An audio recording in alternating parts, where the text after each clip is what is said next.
अर्जुन बोले, हे कृष्ण, कभी आप कर्मों को त्यागने की बात कहते हैं तो कभी कर्मयोग की प्रशंसा करते हैं। अतः इन दोनों में जो निश्चित रूप से कल्याणकारी हो उसको मुझे बताएं।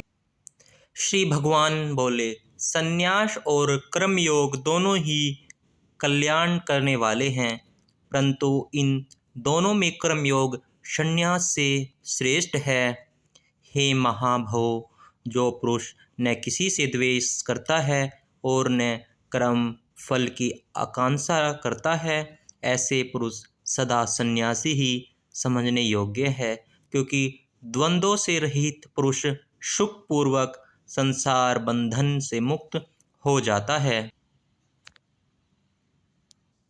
अज्ञानी लोग संन्यास और कर्म योग को अलग अलग समझते हैं। न किसी ज्ञानी जन इसमें से कोई भी एक मार्ग का पालन करने वाला पुरुष एक जैसे फल को प्राप्त कर लेता है। संन्यास के द्वारा जो तत्व प्राप्त होता है, कर्मयोग से भी वही प्राप्त किया जा सकता है। अतः जो मनुष्य संन्यास और कर्मयोग को एक देखता है वही ठीक देखता है। हे महाभाव, कर्मयोग के बिना संन्यास मार्ग पाना कठिन है, किंतु मननशील योगी पुरुष परमात्मा को शीघ्र ही प्राप्त कर लेता है। जिस कर्मयोगी का अंतःकरण पवित्र है और इंद्रियां अपने वश में हैं तथा सभी प्राणियों में स्वयं को देखता है, ऐसे कर्मयोगी कर्म करते हुए भी कर्म बंधन में नहीं बंधता। तत्व ज्ञान का रखने वाला पुरुष देखते हुए, सुनते हुए, छूते हुए, सूंघते हुए, खाते हुए, चलते हुए, सोते हुए, श्वास लेते हुए, बोलते हुए, त्यागते हुए, पलक झपकाते हुए भी ऐसा ही समझे कि वह कुछ भी नहीं कर रहा। वह सब जानता है कि यह सब इंद्रियों द्वारा अपनी अपनी प्रकृति अनुसार हो रहा है। जो पुरुष अपने सभी कर्म ब्रह्म में अर्पण करके और उससे उत्पन्न हुए लगाव को त्याग कर कर्म करता है, वह जल में कमल के पत्ते के समान पाप से लिप्त नहीं होता। कर्मयोगी लगाव को त्याग कर शरीर, मन, बुद्धि और इंद्रियों द्वारा आत्मशुद्धि के लिए कर्म करते हैं।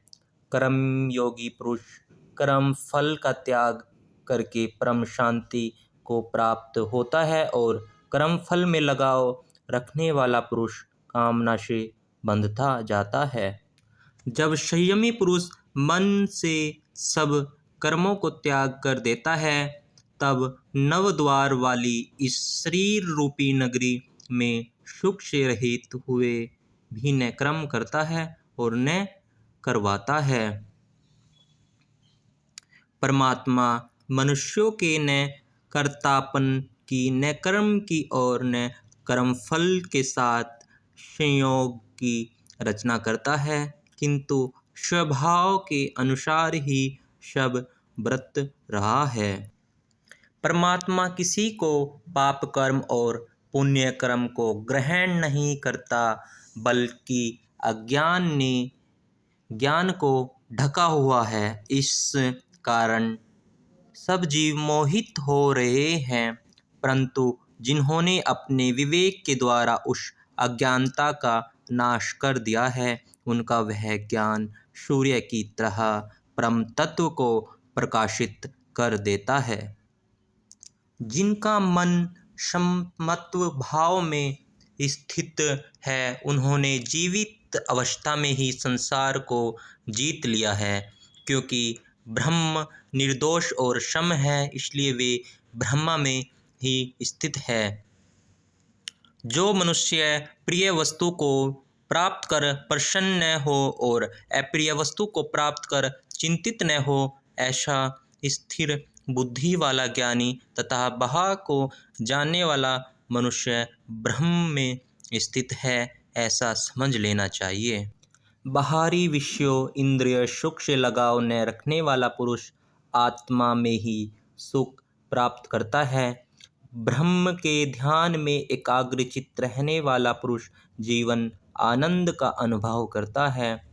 हे कौन्तेय, इंद्रियों तथा उसके विषय के संयोग से जो उत्पन्न होने वाला भोग है वही दुख का कारण है और वे आदि अनंत वाले हैं, इसलिए बुद्धिमान पुरुष उनमें लिप्त नहीं होते।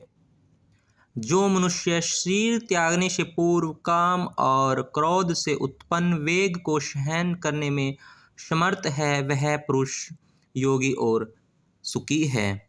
जो मनुष्य अंतरात्मा में सुख का अनुभव करता है, अपनी आत्मा में ही आराम करता है तथा परमात्मा का ज्ञान वाला है, वह योगी ब्रह्म रूप बनकर परम मोक्ष को प्राप्त होता है। हे ऋषिगण, जिनके पाप नष्ट हो गए हैं, जो संशय से मुक्त हो चुके हैं तथा संपूर्ण प्राणियों के हित में रमने वाले हैं और जिनका मन परमात्मा में स्थित है, ऐसे साधक मोक्ष को प्राप्त होते हैं। काम और क्रोध से रहित, अपने मन पर नियंत्रण रखने वाले तथा परमात्मा को जानने वाले सन्यासियों के लिए जीवित रहते हुए और मरने के बाद दोनों अवस्थाओं में मोक्ष प्राप्त होता है। सांसारिक भोग के विषयों का चिंतन छोड़कर और दृष्टि के दोषों भोग के बीच में स्थित करके तथा नासिका में विचरने वाले प्राण और अपना अपान वायु को सम करके जिस पुरुष की इंद्रिया मन और बुद्धि अपने ही वश में है, ऐसा मोक्ष परायण मुनि इच्छा भय और क्रोध से मुक्ति पा जाता है। वह भक्त जो मुझे ज्ञान तप का भोग और संपूर्ण लोकों का महान ईश्वर तथा प्राणियों का दयालु व प्रेमी समझता है, वह शांति को प्राप्त हो जाता है। श्रीमन नारायण नारायण नारायण, भजमन नारायण नारायण नारायण।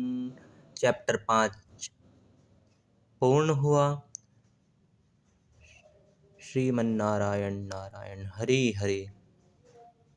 श्री राधे श्री राधे। ओम नमो भगवते वासुदेवाय नमो नमः। ओम नमो भगवते वासुदेवाय नमो नमः।